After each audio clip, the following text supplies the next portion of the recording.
Hi everybody, my name's Kelly Phones. I'm an educator here at Montavilla Sewing Centers located in the Portland, Oregon area. Today we're going to be working with the Janome 9450 and we are going to be doing buttonholes. Now this machine allows you to customize your buttonholes to allow for thicknesses of buttons. You can use handmade buttons, so you can widen them, you can lengthen them, you can make your stitch width wider. We're going to go over all of those options. So the first thing you want to do is to go into your buttonhole section, which you can see is right here next to your utility stitches. So to find that section, you're just going to tap the arrows on the bottom of the machine. And here's your buttonholes. So we're just going to play with this standard rectangular one. Now here you can see you've got two new pictures. So this top one you can change how wide the slit is, and on this one you can change how wide your stitch is. So what I like to do is expand this edit page, and then I can more easily see how I can adjust them. You can also change the density a little bit, which is your stitch length. If you increase it, you're lightening the density. If you decrease it, you're increasing the density. You have auto tension, but again, you can adjust it. You can also accommodate thicker thicknesses of fabric by lightening the amount of pressure on your foot. Let's see, let's close this. You're going to want to make sure that you use the buttonhole foot. And your buttonhole foot comes in two parts. This is the main part of the foot. This is where we're going to be putting a button in here. And this is a stabilizer plate for it. So on a lot of fabrics, pretty much whenever I can, I go ahead and put that stabilizer plate on because it holds my fabric really tight in here. It acts like almost a mini little embroidery hoop. The first thing we're going to do is place our button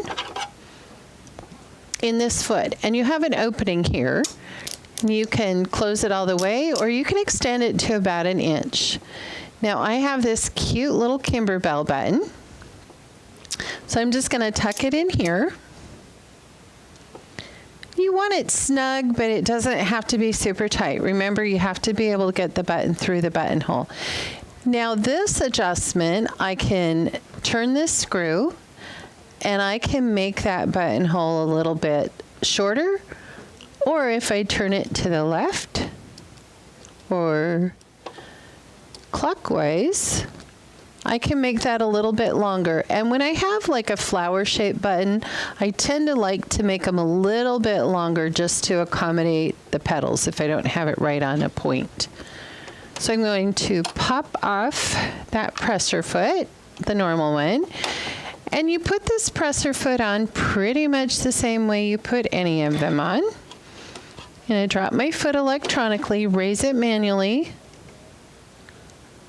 line it up with the bar, and drop it right on. Now if I wanted to use the stabilizer plate, I would have placed that on the buttonhole foot before we put it on the machine. But I'm going to show you how to do it both ways. So I have my fabric, and I use stabilizer with my fabric, or I've prepped it with interfacing, whatever your pattern directions call for. I'm going to tuck it underneath the foot. And for this one, I'm just going to line it up with the bottom edge of the foot here. Now, I'm stitching out a sample, so I'm not real worried about where my thread tail is. Drop your foot, and I like to use the start-stop button for this. Oops, you know what I forgot? And I always do this, so this is not a surprise to me. See where it says, oops, not now sewing. We're going to start back at the beginning. Pull down the buttonhole lever.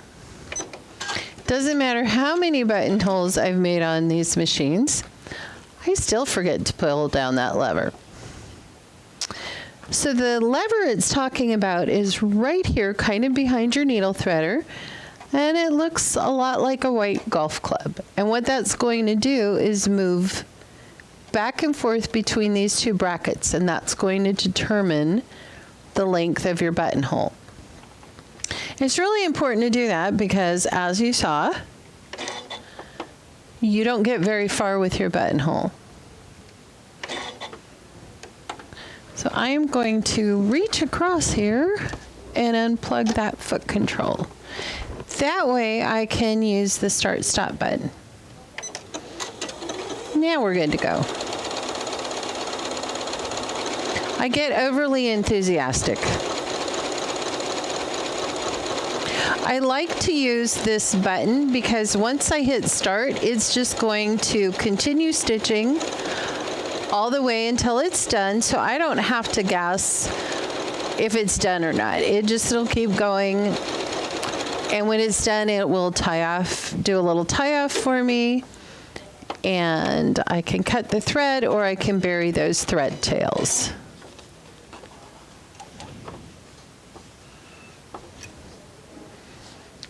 And here we have a really nice buttonhole. All you have to do is take your seam ripper and open up that slit. I like to put a pin in the end so that my seam ripper doesn't accidentally go through the end of the buttonhole. Now I've tested out my first buttonhole and it's okay, but I feel like it could be better. So for my second sample, I'm going to go ahead and remove the buttonhole foot. Oops. Put the pesky little button back in. I'm going to tighten that down just a little bit so it doesn't fall out again. And you don't want your buttonhole to be too big or you won't hold together. So your stabilizer plate, you have this groove here, this opening. So you're going to take the stabilizer plate and insert it through that opening. And then you can line up your fabric on it before you put it on the machine like I'm doing, or you can go ahead and put your buttonhole foot on and then put your fabric on, which is what I normally do. I find that little extra lift, if you raise your presser foot lever and hold it up, gives you a little more clearance, so that can be helpful to take this off and on. So now I'm just going to raise it up and insert my fabric. Sometimes it takes a little finessing to get that underneath there. Now this is still a sample, so again, I'm not really worried about where it's lined up. I just want to make sure that it's going to stitch out the way I want it to. So I may have decided that I need to increase that slit length a little bit, and maybe I want the width of the stitch a little bigger. Now I'm ready to stitch that out. Good habit to get into is double check your screen over here, because I'm not exactly sure where I might have stopped in my previous buttonhole, so I'm going to hit that back to the beginning. And it also reminds me to pull that buttonhole lever down if I check that screen.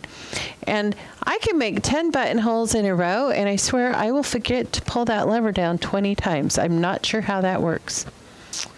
So now we're going to start a new one, and we're just going to let that stitch out. If this was my real one, I would be concerned about that thread tail, but for a sample, I'm not concerned about it. Normally you would want that tail coming underneath your foot, which it naturally will do when you get done with your samples and you're working on your real fabric.